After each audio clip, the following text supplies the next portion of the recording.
Hi guys, my name is Smriti. I'm Chao Wei. And I'm Mike Dunn. We're Team 21 and we're here to present our DP2 presentation. The PowerPoint is going to walk you guys through what we have done so far, what we have been doing, and what we have to do in order to finish our BRG project. Starting with our first slide, it talks about project management. This is our updated Gantt chart that we have. So as of now, most of our assignments are already completed. As you can see, all of these assignments down here are 100% complete, and there are only four more assignments that we need to work on. Out of which we have already finished our two of those, which are economic analysis and design for manufacture. And the tasks that we need to finish as a team is finalizing our prototype and presenting it in the end. The start date for this Gantt chart was somewhere around March 20th, and the end date is May 5th, which is somewhere close to the end of our semester.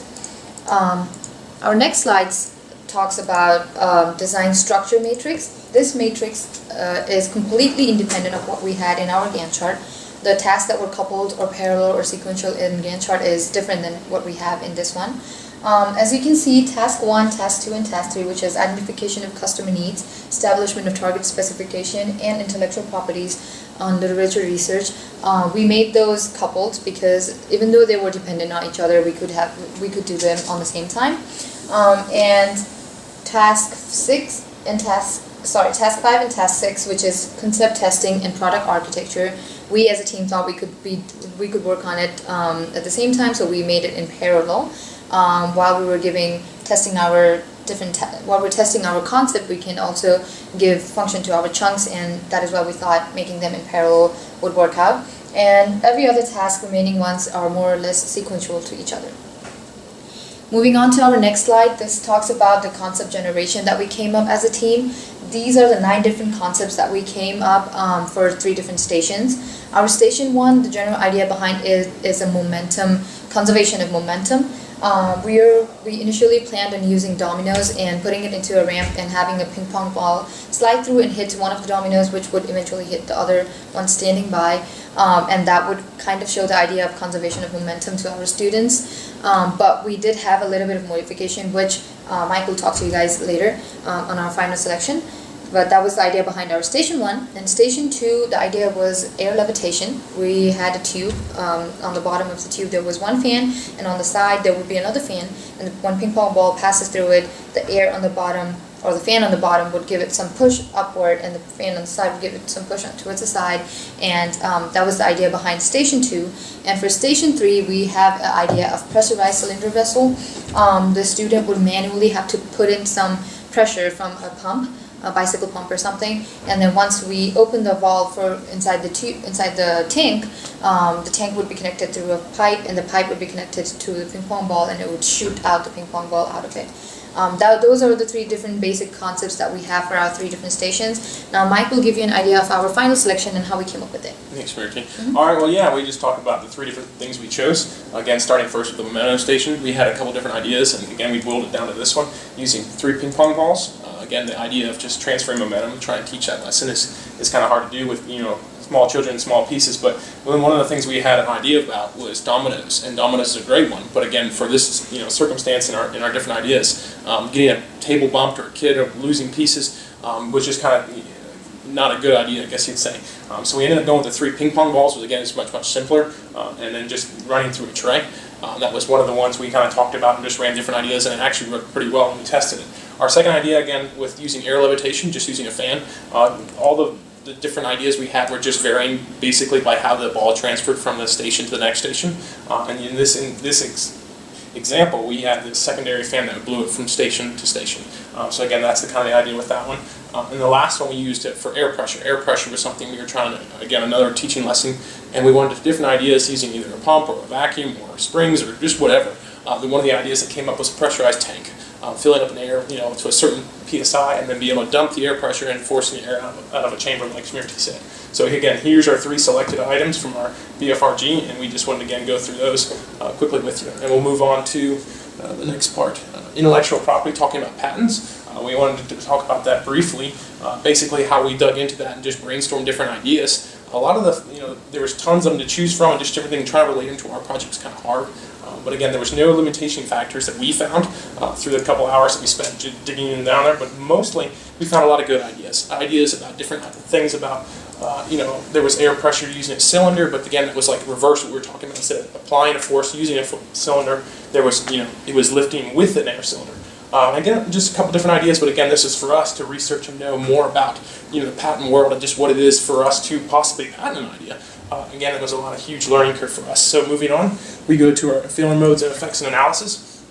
Each one of our stations, we had to develop one of these charts and be able to label out and reason through with numerical values about how or possibly how our project would fail each station. So again, each station has, again, one of these charts has all three different ideas. And then we would then take it and find an RPN number, a risk priority number. Basically, it's just taking a multiple of the severity, occurrence, and detection of all those, and just finding and calculating again a numerical value, and then how we can compare. In our values, in this example, we had the momentum station. All of our values were very similar. Kind of again, we're still kind of high with not just shooting around there, but they were pretty reasonable. We had some that were better than others. Some of them had different failures. Some of them had better, pros and cons. And so that was something that was very good for us to sit down and come together as a team. Okay, what really needs to be based off that RPN value? And so that was, again, we did that for all three stations. Moving on, we have our last part, which is the 3D component. Each one of our projects, we were asked to develop a product using it 3D printed. And for ours, we, instead of using an actual component in our project, we ended up designing our label, our logo. And again, for just the sales purposes and the idea of selling this to a future customer, we wanted to kind of make it look fancy or fun and interactive, so we designed a part, and again, our name. Hopefully we'll one day have little lights and different things to be interactive and light up for the kids. But again, just that idea. And this idea of designing for manufacturing, in that mind, we had a step to go through with the MATLAB file. And that was the idea of just, okay, what is it going to take and what do we want to do to make sure that we're getting a product that's low cost and low efficiency and that we can put out there. And so one of the things we used was we took this part and we oriented it differently based on the 3D printing. And basically on that, it would put out different times how much material it needed, how much the part would cost, basically just on how you orient the part. So we had to really think through about, okay, if we design this with manufacturing in mind, how is it going to affect our future costs? And so that was kind of what we were doing. Again, we just designed a logo, and you can see here at the bottom, we had a picture of just how the printer would then suggest or forecast of what it's going to look like and how much support material it is. And again, you can see our numbers there of a few different orientations of the part to give us rough numbers. So again, moving on to there, we're going to let John White take away the economic conclusion. Next, we have economic analysis. First, we draw our cash flow diagram. First, we set our total cost as present value. So you can see this is in negative. And also, we set our annuity, which is 1,000 per quarter. So as you can see, these are our cash flow diagram. And last, we have a future value, which is 66,000.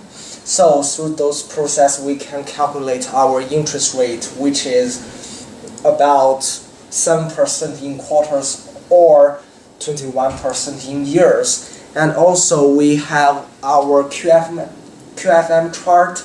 And one thing I want to say is all those numbers are in 1,000. So as you can see, we have some cost which is in negative, and we have sales revenue start from year 2, quarter 1, and we have the running present worth. When the running present worth tends to be positive, that means which is the payback quarter, so which is year 3, quarter 3.